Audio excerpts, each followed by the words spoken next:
after repeatedly saying there was no classified information on the Signal text thread where specific plans for a U.S. attack in Yemen were discussed. There was no classified information, as I understand it.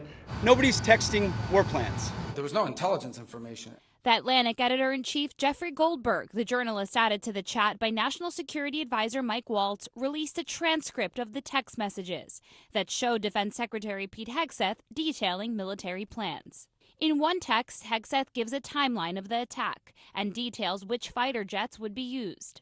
The Pentagon's own definition of what is classified includes disclosure of significant military plans or intelligence operations. Goldberg said after the administration's denials, it was time to let the public see the text for themselves. What are they arguing, that an attack is different than a war? They put operational details of a forthcoming attack on a terrorist organization into Signal, into a Signal chat that included phone numbers that they didn't recognize. Two top national security officials, who were also on the text thread, in the hot seat for a second day on Capitol Hill, maintaining nothing classified was shared. The conversation was candid and sensitive, but as the President National Security Advisor stated, no classified information was shared.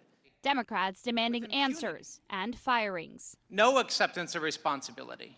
Excuse after excuse after excuse. Secretary Hegseth, who undoubtedly transmitted classified, sensitive operational information via this chain, must resign immediately.